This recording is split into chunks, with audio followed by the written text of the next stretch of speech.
Olá, família! Sejam todos bem-vindos ao estudo diário das Escrituras aqui. Hoje nós vamos estudar Hebreus capítulo 7, que também vai falar sobre o sacerdócio, tá bom?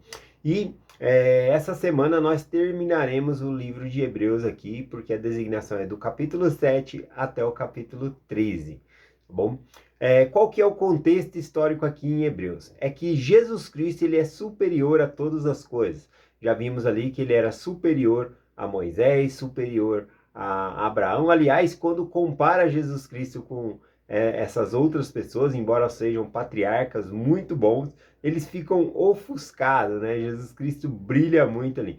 Então, aqui também no capítulo 7 vai falar sobre o sacerdócio e o sacerdócio que Cristo traz, segundo a ordem de Melquisedeque, ele é superior ao sacerdócio a qual tinha na época ali, que era o sacerdócio levítico, o sacerdócio arônico, tá bom?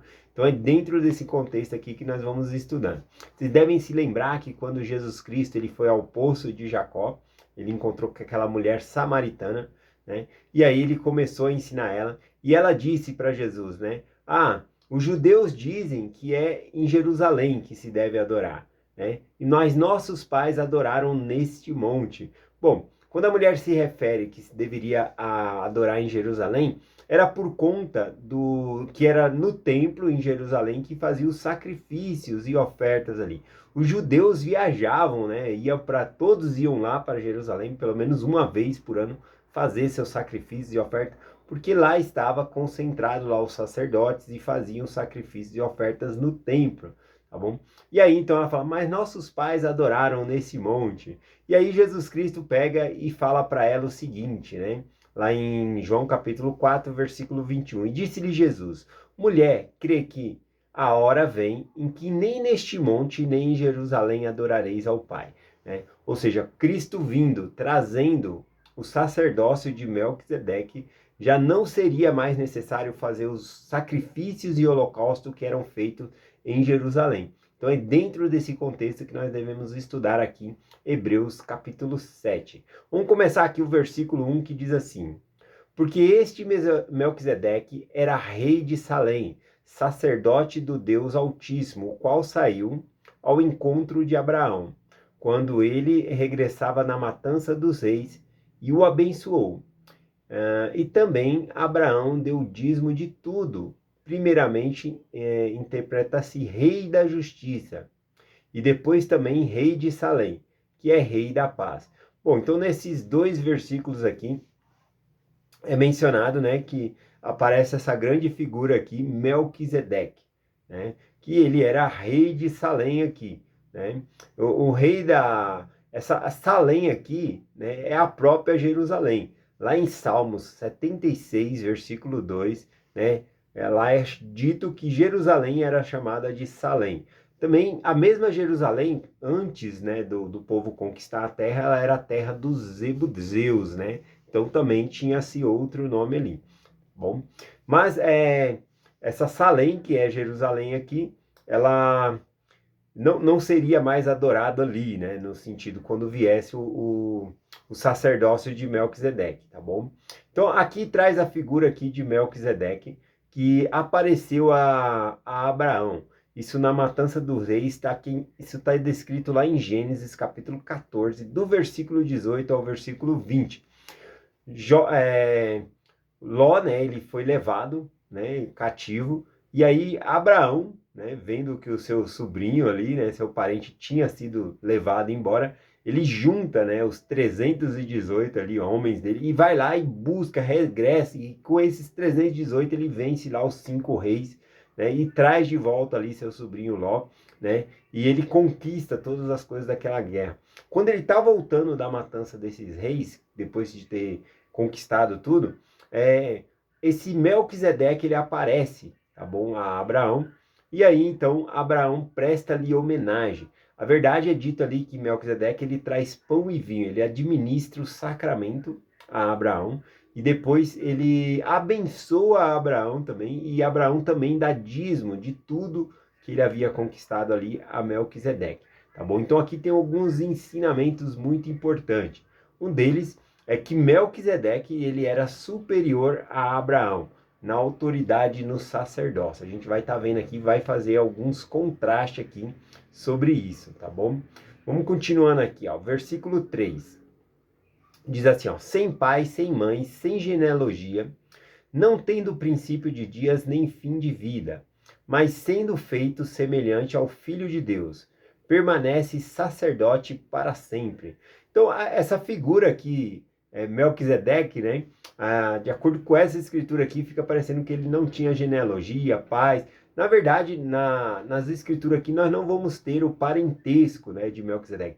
Para os judeus, isso era algo inconcebível, uma pessoa ter autoridade sem a sua linhagem. Inclusive, a autoridade que eles tinham do sacerdócio arônico, sacerdócio levítico, vinha dentro da tribo de Levi pela linhagem de Arão. Então tinha que ter uma linhagem ali para você ter o sacerdócio e exercer os trabalhos no templo. Então para eles seria inconcebível, né, uma pessoa vir sem genealogia, sem nada, tá bom? É claro que Melquisedeque, ele era uma figura também, rei de Salém, né? Mas ele traz ali e ele abençoa Abraão e passa esse sacerdócio também para Abraão, tá bom? Mostrando aqui que ele era superior, né? Vai falar um pouquinho mais sobre isso aqui, tá bom? Mas quando diz aqui que ele era sem pai, sem mãe, sem genealogia, é uma maneira de dizer que o sacerdócio ele é eterno, tá bom? Então aqui não basicamente está falando sobre a figura de Melquisedeque, mas está falando sobre o sacerdócio de Melquisedeque, que é tão antigo quanto Deus, tá bom? Ou seja, Deus sempre existiu e o sacerdócio também sempre existiu. Então não tem uma genealogia desse sacerdócio, ele sempre existiu. É isso que significa aqui essa escritura. O versículo 4 diz assim: considerai, pois, qual grande era este, a quem até o patriarca Abraão deu dízimo de todos os seus despojos, né? Então aqui ele está mostrando uma lógica que Abraão ele era menor do que Melquisedeque. Isso por conta do ofício no sacerdócio. Né? Se nós conhecermos bem a história de Abraão ali, né? O sacerdócio, ele queria receber o sacerdócio, só que o pai dele ele era desviado, ele adorava deuses estranhos. Antigamente, o sacerdócio ele era passado por meio dos patriarcas. Então não era todo mundo que tinha o sacerdócio. Então era passado por meio dos patriarcas ali. Só o primeiro filho, que era o patriarca, que receberia o sacerdócio. Bom, os outros filhos seriam governados ali por esse sacerdócio aqui. Então era dessa maneira. E aí então Abraão queria receber esse sacerdócio, mas o seu pai é o Quena, né? Ele adorava outros deuses, ele era desviado do evangelho. Então, ele desejando receber essa bênção, Deus manda Abraão sair de sua parentela e ir para o deserto. E aí, depois disso, né, dessa matança dos reis, esse Melquisedeque vem até Abraão e dá ali o sacerdócio para ele. Então, é dessa maneira que Abraão ele tem o sacerdócio, tá bom? Isso ele já tinha recebido as promessas, a gente vai falar um pouquinho aqui. E aí Melquisedeque abençoa ele aqui, tá bom? Versículo 5 diz assim, ó: os que dentre os filhos de Levi receberam o sacerdócio têm ordem, segundo a lei, de receber dízimo do povo. Isso é, que seus irmãos ainda tenham saído do lombos de Abraão. Então, a gente vê aqui que Melquisedeque, ele recebe dízimo de Abraão, né, mostrando a superioridade aqui. Mas também a escritura está dizendo que a própria tribo de Levi também recebia dízimo, inclusive de todos que eram do lombo de Abraão. Só que aqui, qual que é a intenção aqui? É de mostrar que Melquisedeque ele não veio de Abraão, né? E, portanto, ele era como, vamos usar essa palavra assim, como um estranho, ele não era da casa de Abraão. E aí, então, ele era superior a Abraão. É isso que está mostrando aqui na escritura. Versículos 6 e o 7 diz assim: mas aquele cuja genealogia não é contada entre eles, recebeu o dízimo de Abraão e abençoou o que tinha a promessa. Ora, sem contradição alguma, o menor é abençoado pelo maior. Então aqui mais uma vez mostrando a superioridade né, de Melquisedeque, tá bom? Que ele abençoou ali, como um pai abençoa o filho, não o filho abençoa o pai, mas está mostrando aqui que não há contradição. O maior que abençoou o menor, ou seja, aqui como está escrito, o menor foi abençoado pelo maior, né? Ou seria como nós não podemos abençoar a Deus, é Deus que nos abençoa, porque ele é superior a nós, né? Então é essa ideia aqui que mostra, né? Aqui também falando que ele não era da genealogia de Abraão, né? Mais uma vez mostrando aqui. Versículo 8 diz assim: e aqui certamente recebem dízimo homens que morrem ali, porém, os que recebem dele, que testifica que vive. Bom, aqui fala que os que recebiam o dízimo, né, que eram da tribo de Levi, da semente ali de Abraão, de Arão, né, eles recebiam dízimo, eles oficiavam no sacerdócio arônico, mas eles morriam. E aqui está falando que aquele que vive, ele não... Aquele Melquisedeque não morre, né? É outro sentido, ou seja, que o sacerdócio de Melquisedeque permanece para sempre. No sacerdócio arônico tinha que haver uma substituição. No sacerdócio de Melquisedeque, não. Tá bom? É esse o propósito aqui do versículo aqui. Vamos aqui o versículo 11 que diz assim, ó: de sorte que se a perfeição fosse pelo sacerdócio levítico, querendo deixar dele o povo recebeu por meio dele, debaixo dele, né? O povo recebeu a lei. Que necessidade haveria ainda de outro sacerdote se levantasse segundo a ordem de Melquisedeque, e não fosse chamado segundo a ordem de Arão? Porque mudando-se o sacerdócio, necessariamente se faz também mudança na lei. Então, aqui, falando aqui sobre que a perfeição não vem por meio do sacerdócio levítico, né? Tá falando o quê? Que os sacrifícios e ofertas que eles faziam era continuamente fazendo ali no templo, mas o aperfeiçoamento não vinha por meio desse sacerdócio, tá bom? Ele vai explicar um pouquinho mais para baixo aqui por que não resolvia a situação. Então, sem dar spoiler aqui, vamos ler mais um pouquinho aqui, tá bom? Então diz aqui no versículo 13: porque aquele de quem essas coisas se dizem pertence a outra tribo, da qual ninguém serviu no altar, visto ser manifesto que o nosso Senhor procede de Judá, sobre a cuja tribo Moisés nada falou acerca do sacerdócio. Então, realmente, Moisés ele falou acerca do sacerdócio e falou que a tribo de Levi herdaria o sacerdócio ali para ministrar a favor das outras pessoas ali. Então, o sacerdócio arônico, o sacerdócio levítico, vinha por meio da tribo de Levi ali, tá bom? E o Moisés nunca falou de um outro sacerdócio vindo por outra linhagem.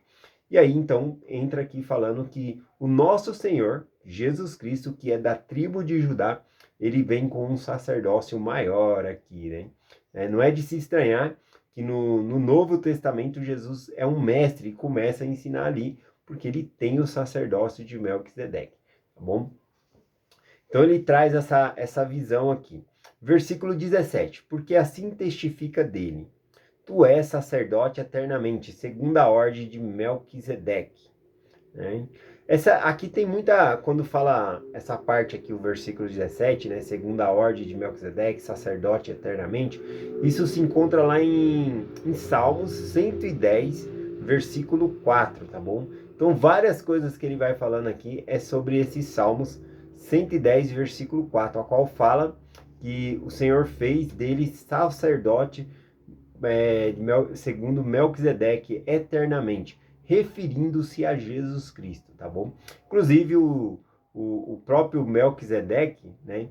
O que significa Melquisedeque? Melqui significa rei e Zedeque, né? Significa justiça, paz. Então ele é o príncipe da paz, o rei da justiça. É isso que significa aqui, tá bom? É uma referência ao próprio nome de Jesus Cristo. Continuando aqui, versículo 18. Porque porque o precedente mandamento é revogado por causa da sua fraqueza e inutilidade. O precedente mandamento aqui é revogado. O precedente significa o mandamento anterior.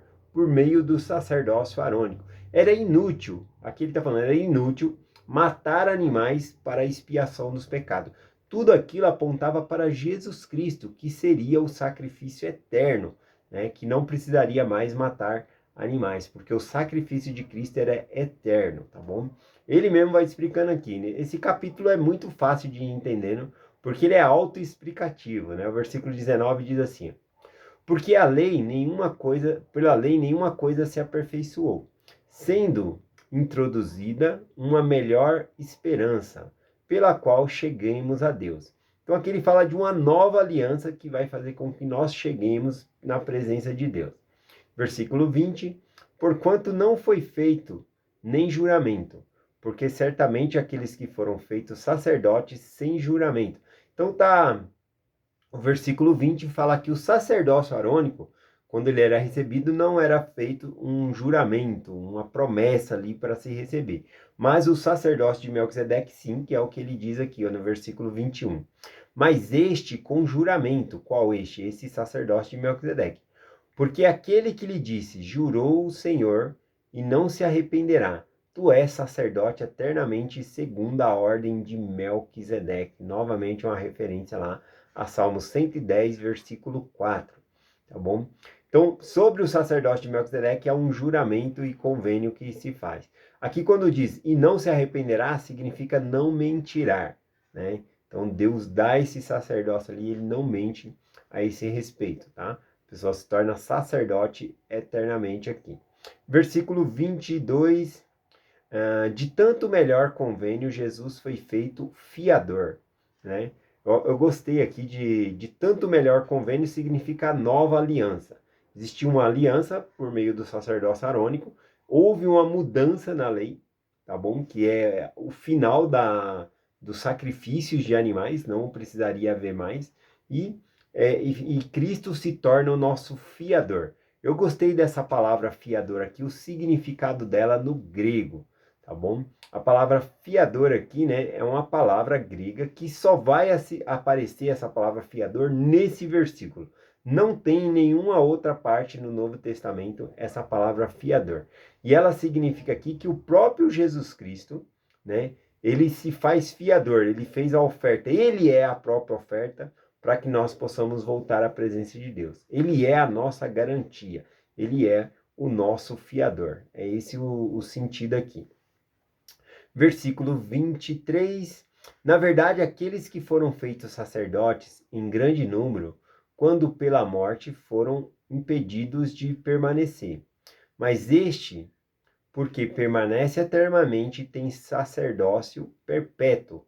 Né? Então ele fala novamente do sacerdócio arônico. Aqueles que receberam o sacerdócio arônico morreram.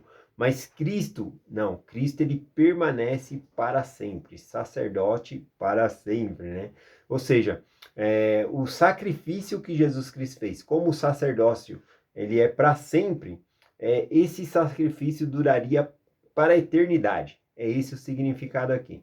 Ele vai falar aqui que não há mais necessidade dos sacrifícios contínuos, de todo dia ir lá no templo e matar animais por expiação dos pecados, porque Cristo ele resolveu todo o problema. Aliás, conforme foi falado aqui nesse capítulo, a matança dos animais em sacrifício ali para expiação dos pecados era apenas um símbolo de que Cristo viria e pagaria pelos nossos pecados. Nunca derramar sangue de boi, de animais, de carneiro, tirava o pecado da pessoa. Aquilo só era um símbolo do que iria acontecer depois. O sacrifício eterno, então, aqui é o sacrifício do nosso próprio Salvador Jesus Cristo. Ele se faz fiador por nós aqui. Versículo 25. Portanto, pode também salvar aperfeiçoamento os que se achegam a Deus, vivendo sempre para interceder por eles. Versículo 26. Porque nos convinha tal sumo sacerdote, santo, inocente, imaculado, separado dos pecadores, feito mais sublime do que o céu. Então, aqui falando sobre que Cristo ele não tinha pecado, outra referência, né? Que os sacerdotes, quando iam lá oferecer sacrifício, eles tinham que primeiro fazer um sacrifício pelo próprio pecado deles, para que eles estivessem dignos para fazer sacrifício pelos outros. né? Já Cristo, ele já era inocente, imaculado, sem mancha, sem pecado. Então ele não precisou fazer sacrifício por si mesmo. O sacrifício dele foi pelos outros. Esse é um dos pontos aqui. O versículo 27 diz que não necessite, como sumo sacerdote, de oferecer cada dia sacrifício, primeiramente por seus próprios pecados e depois pelo do povo, porque isso fez uma vez por todas, oferecendo a si mesmo. Aqui mostrando esses dois pontos, né, que eu acabei de falar, que Jesus Cristo não precisava fazer sacrifício por si mesmo, os sacerdotes tinham que fazer aquilo sempre por si mesmo para depois fazer pelo povo. E a outra ponta aqui é que eles faziam isso continuamente, todo dia. E Cristo, ele fez o sacrifício ali, entregando a si mesmo em sacrifício, e era um sacrifício eterno, que não precisava mais derramamento de sangue. Vamos finalizar aqui o versículo 28, né? O tempo já deu os 20 minutos aí. O versículo 28 diz assim: porque a lei constituiu sumo sacerdote, homens fracos, mas a palavra do juramento, que veio depois da lei, constituiu ao Filho, que para sempre foi aperfeiçoado. Então, esse versículo 20 aqui, ele finaliza falando sobre que essa lei tirou, né, essa lei do sacrifício contínuo, trazendo então essa nova aliança por meio de Jesus Cristo. Ele é o nosso sacrifício, ele é o nosso fiador para nós voltarmos à presença de Deus. É essa mensagem que eu compartilho com vocês, em nome de Jesus Cristo. Amém. Até amanhã.